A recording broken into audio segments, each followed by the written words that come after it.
Our story begins on the evening of April 13th, 2015. Meet George Morgan, a typical American husband and father.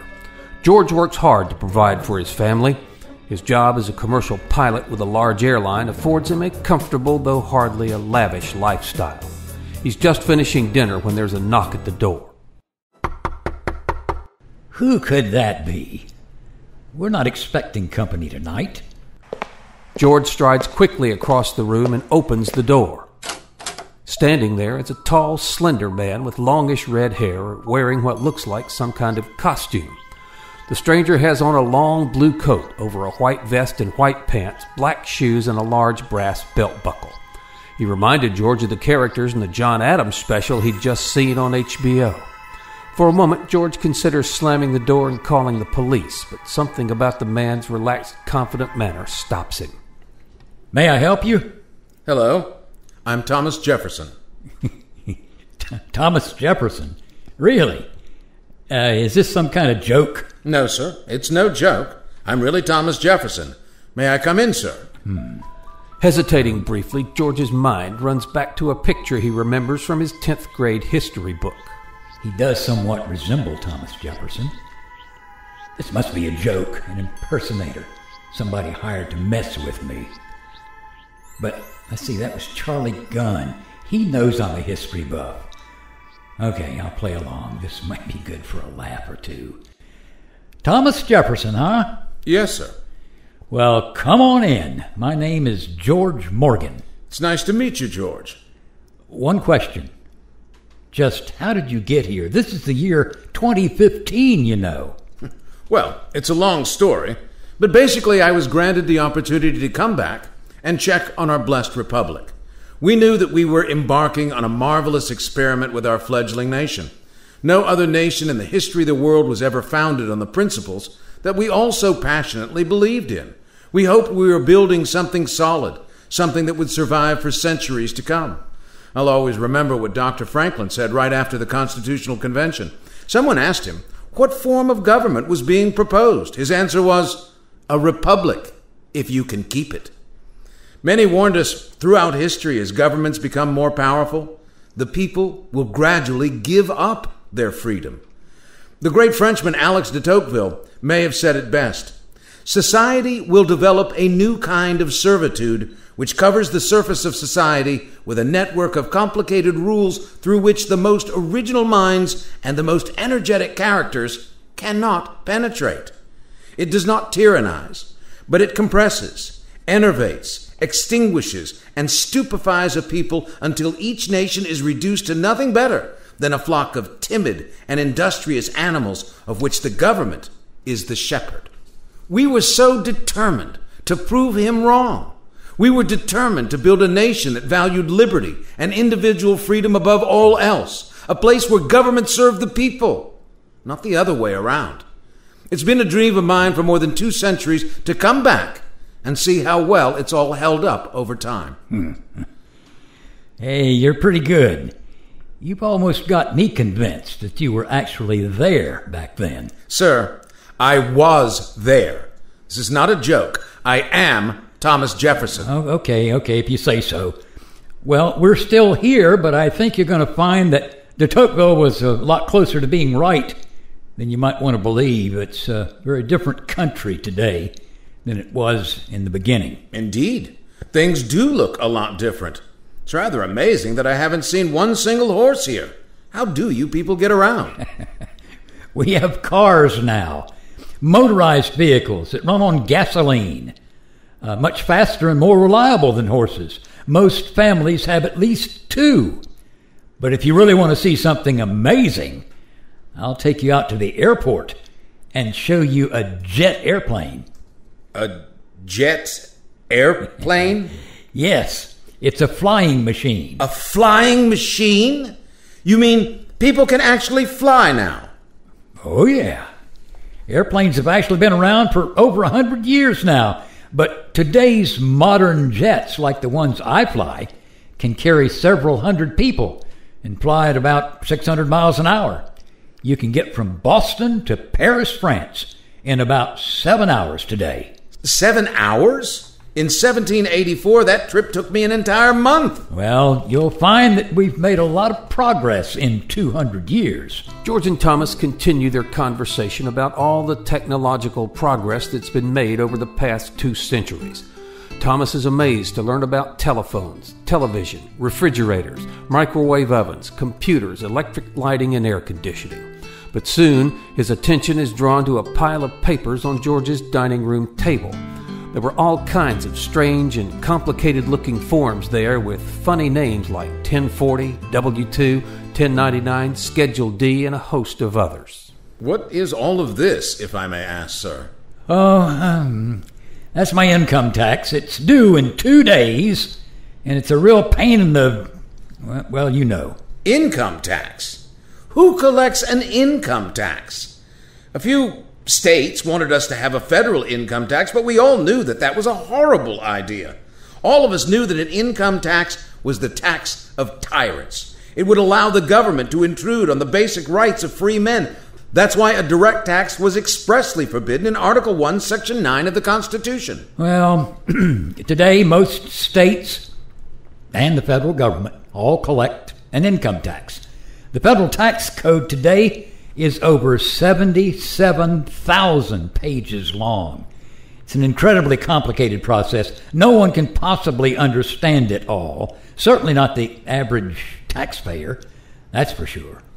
But it's something every American has to deal with. The way it works is that I have to fill out all these forms telling the government how much money I earned last year and where it all came from. There's a lot of other stuff they need to know too, but when I get it all figured out, I know how much tax I owe. The way they have this set up, the more money I make, the higher my tax rate. Thomas stares at George in disbelief. Where did all this come from? That's certainly not what we had in mind for our republic. Well, of course, they tried to make it easier. My employer has to estimate my tax liability for the year, deduct money from my paycheck every month, and then send that into the government. That's called withholding. If the money withheld from my paycheck meets my tax liability, I don't have to pay anything more. But if it's short, I have to pay the difference by April 15th. If they actually withhold too much, I get a refund, but I still have to fill out all this paperwork to see where I stand with the government. Now, a lot of this paperwork is me trying to reduce my taxable income by taking deductions. I tell them how much I give to my church and other charities, how much interest I pay on my home mortgage, how much I paid for child care and medical expenses, things like that. I also get an exemption for every child, so I tell them how many children I have. Of course, I have to keep pretty detailed records to support the deductions I take, but it does help reduce my taxes. So it's worth the effort, I guess. But you know, a lot of people find all this just too much to deal with, and they pay someone else to do it for them. If you know what you're doing, there's a pretty good living to be made helping other people with their taxes, but I really try to do my own. The real crazy part is that the government already knows how much money I make. My employer, my stockbroker, my bank, anyone I earn money from has to report how much they paid me to the IRS. And then I have to turn around and do it all again on this tax return. I guess they just don't trust me to honestly report my income. It's really an insane system. It is an insane system. Are you serious? You not only have to report to the government how much money you make, but you have to tell them how much you gave to your church, how much you spend for medical care, and how many children you have? That is none of their business. Now, what is this IRS of which you speak, sir? The Internal Revenue Service. It's this huge federal agency that costs about $10 billion a year to operate. They administer the income tax, and you sure don't want to get on their bad side. They have the right to audit your tax return, and they can go back several years. They can come into your home and demand that you produce documentation for every number you report on your tax return. That's why you need all those receipts and records I was telling you about. They can inspect all your financial records and make you account for every transaction. They can seize those records if they want to, and can even take your computer if you keep your records electronically. Then, if they're not satisfied with your explanations, they can arbitrarily declare that you owe more tax. At that point, they can seize your bank account, garnish your wages, even take your house, all without you even being charged with any kind of wrongdoing, much less being convicted of anything. They can even make you testify against yourself under oath. Mr. Jefferson is visibly stunned. The idea of having to divulge sensitive personal financial information to the government is bad enough, but a federal agency with that kind of power was simply unimaginable. But wait a minute. You have rights. The Constitution protects you from that kind of tyrannical government. You're guaranteed due process. You're protected from unreasonable search and seizure. You're presumed innocent until proven guilty. It's all right there in the Bill of Rights. Welcome to the 21st century, my friend. None of that stuff applies when it comes to the IRS. They pretty much do what they want to, and they get away with it. Mr. Jefferson feels like he's been hit with a sledgehammer. For a few moments, he's rendered utterly speechless. Sadly shaking his head, he begins to realize that the past 200 years have not been so kind to the republic that he and his fellow founding fathers so dearly loved. Let me try to understand this, sir. People in this country today have to tell the government all about their personal finances. The government helps itself to part of everyone's paycheck before they get it, and that it has the power to swoop in and demand even more without any due process or presumption of innocence. Is that right? Yep, that's about it in a nutshell. At this point, Mr. Jefferson collapses into a chair with an ashen look on his face. Cradling his head in his hands, he stares down at the floor. A small tear begins to trickle down his cheek.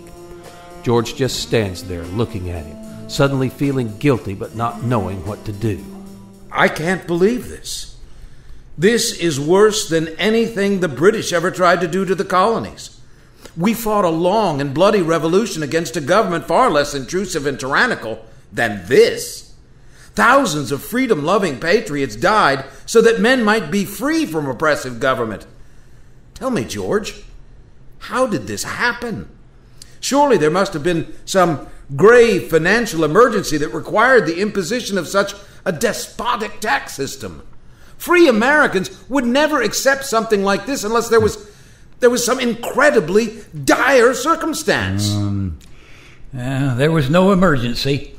There were people in the country who thought it was simply not fair that some people made so much more money than others. The tax was to be used to provide some benefits for poor Americans.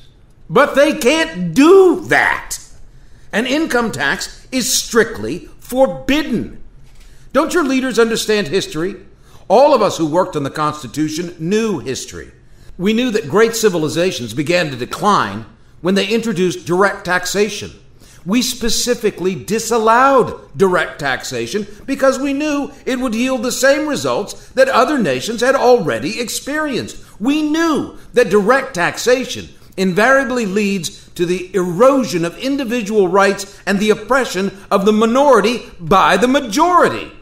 Most importantly, direct taxation allows the government to steal at will from its citizens. We knew all that. We knew all that. So we wrote provisions into the Constitution to be sure that that would never happen here. Have today's Americans forgotten history? I guess we have. As I said, in the early 1900s, there were people pushing for an income tax as a way for the government to provide some benefits to poorer Americans. They promised that it would be just a small tax on a very small number of people. Only the richest of the rich would have to pay it, and they could easily afford it. The people saw no reason to oppose a tax that didn't affect them. In fact, most were actually quite happy to see the government take money from the rich. Economic justice, they called it. So they amended your Constitution. The 16th Amendment was ratified in 1913, and that amendment gave the federal government the right to collect an income tax. I guess no one imagined how big, how cumbersome, and how intrusive it would become. Those fools! How could they have been so blind to history? How could they not see what an income tax would become and what it would do to the people? Yeah, they sure made a mess. Not only has the income tax grown into a horrible monstrosity that no one understands, the country's now $18 trillion in debt. And it's getting worse by the day, and there's no end in sight. $18 trillion in debt? How did that happen? I remember exactly what I said back in 1789. I told everyone who would listen that I wish it were possible to obtain a single amendment to our Constitution. I would be willing to depend on that alone for the reduction of the administration of our government to the general principles of the Constitution. I mean, an additional article taking from the federal government the power of borrowing. Everyone laughed at me. They said that debts would only be incurred in a time of war or emergency because everyone knew a national debt would be destructive. In my second inaugural address, I warned everyone that we must meet all of the expenses each year without encroaching on the rights of future generations. We must not burden our posterity with debts of the past. We've seen the devastating effects of carrying a national debt. What are you people thinking? Again, George hangs his head in shame. He's keenly aware of Jefferson's probing eyes looking up at him, pleading for some kind of sane answer, and George simply doesn't have one. By now, he can no longer stand to even look his visitor in the eye. Staring straight down and shifting about nervously, George offers a meager excuse. I guess everyone got so busy with their own lives, they just quit paying attention to what the government was doing. Of course, this didn't happen all at once. It was phased in little by little over time. There were a few people who did notice what was happening and tried to sound a warning, but they were largely dismissed as kooks and alarmists. Looks like they were right. If only we had just paid more attention. And this is what we risked our lives, our fortunes, and our sacred honor for. We thought we were giving future generations a free country, governed by the people and for the people. What you have done is taken our idea and twisted it beyond recognition. You have freely submitted to a despotism much worse than anything we ever faced. You may think you are free, but that's because you choose not to see the chains and the walls that imprison you. And my friend, you do live in a prison. You have allowed the government into the most private places of your personal lives. In essence, you work for the government, not for yourselves. Your ancestors would not know you. I'm sorry for my country, and I'm sorry for you. Good night. With that, Mr. Jefferson slowly gets up, ambles across the room, and walks dejectedly out the front door. As George watches the tall figure disappear into the mist, he feels a despairing sadness like none other he has ever felt before. He knows that Jefferson was right. He knows that what happened is exactly what Thomas Paine predicted, that Americans would not lose their freedoms all at once. Instead, those precious liberties would be slowly eroded away bit by bit, and that no one would really notice what was happening to them until it was too late. So now the question becomes, is it really too late?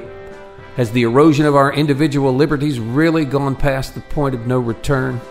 Is the Internal Revenue Service so firmly entrenched in every nook and cranny of our lives that it's impossible to rid ourselves of its malevolent grasp? My fellow patriots, the choice is yours.